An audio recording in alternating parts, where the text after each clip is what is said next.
Hello दोस्तों, नमस्कार। SM किसी शाना में मैं आप सब लोगों का दिल से बहुत बहुत स्वागत करता हूँ। दोस्तों, इस वीडियो में हम लोग बात करने वाले हैं केवल एक ही सेक्टर के बारे में। यस दोस्तों, यहाँ पे ये जो सेक्टर है लिटरली काफ़ी ज़्यादा हम लोगों को मुश्किल में आते हुए देखने को मिल रहा है।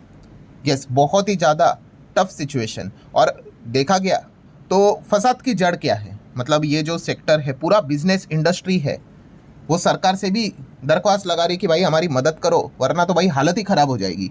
सो फसाद की जड़ अगेन वही है, मिडल ईस्ट। जो जंग यहाँ पे चल रही है उसी चीज़ के चलते दोस्तों डायरेक्टली इनडायरेक्टली इस एंटायर सेगमेंट के ऊपर हम लोग को इम्पैक्ट आते हुए देखने को मिल रहा है। सो इम्पैक्ट जो है वो है तो एक्सटर्नल, ठीक है। इंटरनल मतलब क्या होता है कि हाँ भाई उस एक कंपनी के अंदर गड़बड़ है, बाकी उस एंटायर सेगमेंट में, इंडस्ट्री में, सेक्टर में बाकी कंपनियां भाई अच्छा कर रही है, तो उसको बोला जाता है भाई इंटरनल है, तो वो कंपनी में दिक्कत है। पर ये जो चीज़ हम लोग को नज़र आ रही है वो क्या है, एक्सटर्नल है। एक्सटर्नल मतलब क्या भाई, कि सभी जो भी इस सेगमेंट में काम यहाँ पे करते हैं सभी की हालत यहाँ पे ख़राब देखने को मिल रही है। बट इसका अर्थ ये नहीं कि एक्सटर्नल है मतलब चीज़ों को नज़रअंदाज किया जाए, क्योंकि एक्सटर्नल में भी दोस्तों यहाँ पे होता क्या है कि ठीक है कि कुछ कुछ बिजनेसेस ऐसे होते हैं जिनके पास अच्छा खासा पैसा होता है, कैश फ्लो होती है, स्ट्रॉन्ग बैलेंस शीट होती है, रिजर्व्स होते हैं, तो ऐसे क्राइसिस में वो सरवाइव कर लेते हैं। बट कुछ कुछ बिजनेसेस ऐसे होते हैं जो उनके पास इतना strong balance sheet, cash flow उतना कुछ होता नहीं है, तो उनकी हालत ख़राब हो जाती है। तो ये भी चीज़ समझना बहुत इंपॉर्टेंट है। जब भी मैं इंटरनल एक्सटर्नल की बात करता हूँ, काफ़ी लोगों को ऐसा लगता है कि एक्सटर्नल इशू है मतलब चलो कोई फ़र्क नहीं पड़ेगा, ऐसा नहीं है, ठीक है। जैसे कि एक एग्जांपल यहाँ पे देना चाहूँगा कि मान लो एक व्यक्ति है, ठीक है, उसको फिनेंशियल क्राइसिस हुआ है, बट उसके बैंक अकाउंट में 10 करोड़ पड़ा हुआ है, तो उसको कोई उतना ज़्यादा टेंशन होगा, उतना नहीं होगा, 10 करोड़ तो है। वहीं पे सेम एक दूसरा व्यक्ति है, उस वो भी एक फाइनेंशियल क्राइसिस में फंसा हुआ है, ठीक है, और उसके अकाउंट में कोई सेविंग ही नहीं है। एंड दोनों का रीज़न वही है, सेम है, एक ही कंपनी में काम करते थे, दोनों को निकाल दिया। तो पॉइंट आप समझ रहे हैं यहाँ पे कि दोनों के लिए क्राइसिस तो सेम है, बट एक के पास अच्छी सेविंग है, पैसा है, तो वो समहाउ चीज़ों को मैनेज कर लेगा। तो ये जानना भी बहुत इंपॉर्टेंट चीज़ यहाँ पे बनती है। तो ये एक्सटर्नल इशू तो ज़रूर है, बट हम कह सकते हैं ये एंटायर इंडस्ट्री खतरे में हम लोग को आते हुए देखने को मिल रही है। किस इंडस्ट्री की मैं बात कर रहा हूँ, एयरलाइन इंडस्ट्री। यस दोस्तों, एयरलाइन की अगर हम लोग बात कर ले, आप लिटरली यहाँ पे देख सकते हो Air India, IndiGo, SpiceJet warn कर रहे हैं किस चीज़ को लेकर कि भाई अब तो उनको अपने ऑपरेशन ही स्टॉप करने पड़ सकते, बंद करने पड़ सकते हैं, बिकॉज ऑफ फ्यूल के कॉस्ट जिस प्रकार से बढ़ रहे हैं। एंड क्या कर रहे हैं, सरकार से दरख्वास्त कर रहे हैं भाई हमें कुछ तो रिलीफ दे दो, मदद दे दो। सरकार मदद कैसे करेगी, टैक्स कट करके, क्योंकि फ्यूल के ऊपर आपको पता है ये बहुत सारे टैक्सेस लगते हैं, एक्साइज ड्यूटी इधर भी लगती है, स्टेट से रिलेटेड वैट भी यहाँ पे लगता है। एंड फिलहाल आपको पता ही है कि जो क्रूड ऑयल के जो दाम है वो क्या आसमान यहाँ पे छू चुके हैं। सो काफ़ी ज़्यादा दिक्कत में ये एयरलाइन कंपनियां हम लोग को देखने को मिल रही है। अभी लिस्टेड स्पेस की बात करें तो इसमें इंडिगो है जो नंबर 1 पे चलती है आज के दिन, चलो 1-1.25% नीचे है। बट लॉन्ग स्टोरी की अगर बात कर ले, चलो 1 साल की अगर बात कर ले, तो टॉप लेवल से आप देख सकते हो 30% तक हम लोग को एक कंपनी नीचे आते हुए देखने को मिल चुकी है। देन अगर हम बात कर रहे तो स्पाइस जेट भी है लिस्टेड स्पेस में, आपको पता ही है, तो आज के दिन तो ये तो 4-4.25% नीचे आ गया है। एंड साल भर की अगर बात कर ले, 1 साल की बात कर ले, तो ये 72% तक नीचे यहाँ पे आ चुका है, 72%। एंड 5 साल की अगर हम बात कर ले तो आप यहाँ पे देख सकते हो कि कितना ज़्यादा एकदम लोअर लेवल पे चल रहा है। अभी ओवरऑल हम कह सकते हैं 5 साल में ये ऑलमोस्ट राउंडेड पकड़ लो 80% तक हम लोग को नीचे आते हुए देखने को यहाँ पे मिल चुका है। और एयरलाइन सेगमेंट को दोस्तों एक सबसे बड़ा ज़्यादा फियर होता है, मतलब आप कहोगे एयरलाइन बिजनेस को सबसे ज़्यादा फियर होता है, मतलब जैसे कि आप सभी लोगों को मैं इसके पहले भी बता चुका हूँ, ये वाला जो बिजनेस होता है ना, एयरलाइन वाला बिजनेस करना, ये मतलब दुनिया का one of the most toughest business में इसकी गिनती की जाती है। मतलब आप एयरलाइन का बिजनेस कर तो सकते हो, बट उसको सक्सेसफुली चलाते रहना ये बहुत ही टफ रहता है। मतलब अगर आप देखोगे ना, इतनी सारी कंपनियां हम लोग को बंद होते हुए देखने को मिली है। जैसे कि आप देख लो जेट एयरवेज देख लो, बंद हुआ कि नहीं हुआ। देन किंगफिशर एयरलाइन देख लो, बंद हुआ कि नहीं हुआ। देन गो एयर, गो फर्स्ट जो नाम यहाँ पे चेंज हुआ था, ठीक है, बंद हुआ कि नहीं हुआ।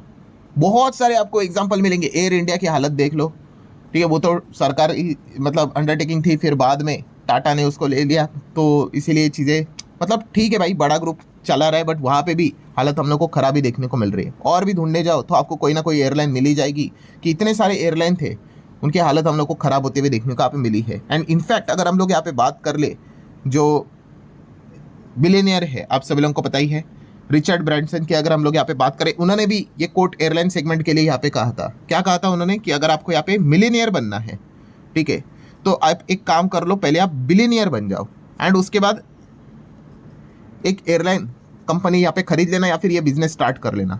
मतलब आप समझ रहे हो कि वो यहाँ पे क्या कहने की कोशिश कर रहे हैं, या इसके पहले बिलियनियर बन जाओ, एयरलाइन बिजनेस स्टार्ट करो, इतना आपकी बैंड बच जाएगी कि आप बिलियनियर से नीचे आके मिलियनियर बन जाओगे।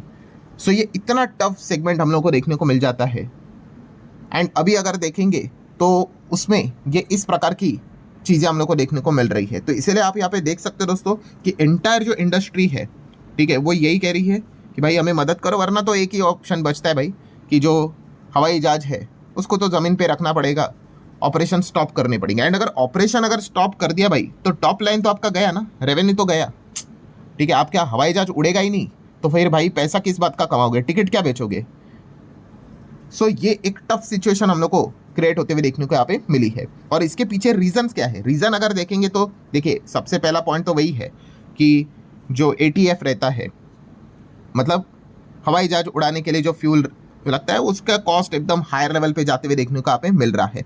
एंड सबसे बड़ा प्रॉब्लम क्या होता है दोस्तों कि ये जो ATF कॉस्ट रहता है वो नॉर्मली अगर देखा गया 30 से 40% एयरलाइन का खर्चे में आता है। मतलब अगर आपको हवाई जहाज उड़ाना है, ठीक है, पायलट की सैलरी, कैबिन क्रू की सैलरी, फूड से रिलेटेड खर्चा, सब कुछ एक तरफ, और सिर्फ यहाँ पे जो ATF का खर्चा होता है, फ्यूल का खर्चा होता है, वो 30 से 40% रहता है नॉर्मल केस में।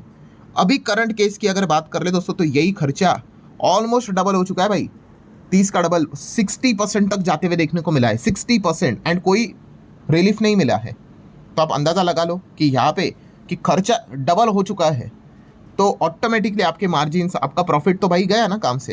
एंड इनफैक्ट अगर सिचुएशन ऐसी ही चलती रही तो पॉसिबल फ्यूचर की भी बात की जा रही है कि ये खर्चा 80% तक जा सकता है। मतलब कंपनियां सीधा सीधा बोल देता हूँ भाई घाटे में ही चली जाएंगी।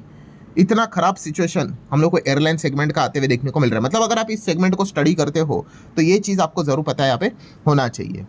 नो डाउट इसमें कोई दोहराने वाली बात नहीं है भाई कि ये स्पेस हमारे इंडिया में विटामिन जी का काम करता है। मतलब इसमें ग्रोथ तो है भाई, क्योंकि इतने सारे लोग यहाँ पे हवाई जहाज से सफ़र यहाँ पे करते हैं, लगातार ग्रोथ हम लोग को देखने को यहाँ पे मिलती है, ठीक है। बट ये जैसे ही ये क्राइसिस यहाँ पे आया है, टिकट्स इतनी महंगी यहाँ पे हो चुकी है, दिक्कतें बढ़ती हुई देखने को मिल चुकी है, तो ये वाला सेगमेंट भी काफ़ी डैमेज हम लोग को होते हुए देखने को मिल रहा है। तो अगर आप इस सेगमेंट को स्टडी करते हो तो ये पॉइंट भी आप ज़रूर कंसिडर कर सकते हो। दैन नेक्स्ट अगर हम लोग प्रॉब्लम की बात कर ले तो जैसे कि आपको बताइए कॉन्फ्लिक्ट यहाँ पे ईरान, देन इजराइल, ये तो पहले से ही है, अमेरिका ये चलता था। बट अब क्या हो गया है, यस सभी जगह पे यहाँ पे अटैक्स हम लोग को होते हुए देखने को मिल गए। एंटायर मिडल ईस्ट इस सिचुएशन में यहाँ पे फंस चुका है, ठीक है पूरा। मतलब अगर आप यहाँ पे देखोगे एयर स्पेस इतना ज़्यादा रेस्ट्रिक्टेड यहाँ पे हो चुका है भाई, किधर कौन सी मिसाइल लग जाए किसी को नहीं पता। ठीक है अभी सीज फायर चल रहा है बट फिर भी सिचुएशन काफ़ी टेंस है। एंड इससे हो क्या रहा है दोस्तों, तो आप यहाँ पे देख सकते हो रफली हम यहाँ पे कह सकते 40% के आसपास इंडिया के एविएशन की अगर बात कर ले तो हम यहाँ पे कह सकते हैं जो ट्रैफिक यहाँ पे आता है वो मिडल ईस्ट से आता है। मतलब ये इतना इंपॉर्टेंट जगह है जहाँ से ये कंपनियाँ यहाँ पे अपने फ्लाइट्स यहाँ पे उड़ाती थी, टेक ऑफ लैंडिंग यहाँ पे चलता था और बहुत अच्छा बिजनेस होता था। वो 40% बिजनेस इम्पैक्ट होते हुए देखने को मिला है। एंड नेक्स्ट अगर आप प्रॉब्लम की अगर बात कर ले तो दोस्तों लॉन्ग रूट, मतलब मिडल ईस्ट में जो दिक्कतें देखने को मिल रही है, पहले कैसे होता था पॉइंट ए से जाना है पॉइंट बी पे सीधा, अब यहाँ पे पॉइंट ए से बी पे जाना है तो मिडल ईस्ट के ऊपर से नहीं जाएंगे, अब ऐसा गोल गोल घूम के यहाँ पे जाना पड़ेगा। मतलब अगर मैं आप लोगों को थोड़ा सा मैपिंग में दिखा दूँ तो आप यहाँ पे देख सकते हो, ये रहा इंडिया, ठीक है, ये रहा मिडल ईस्ट, ठीक है। अब यहाँ पे क्या है, पहले यहाँ पे क्लियर कट ऐसा अगर आपको जाना है तो ऐसे जा सकते थे, जस्ट एक एग्जांपल दे रहा हूँ। अब यहाँ पे तो दिक्कत आ गई तो आपको यहाँ पे ऐसे जाना पड़ रहा है, ऐसे होके ऐसे जाना पड़ रहा है, तो लॉन्ग रूट्स आपको लेने पड़ रहे हैं।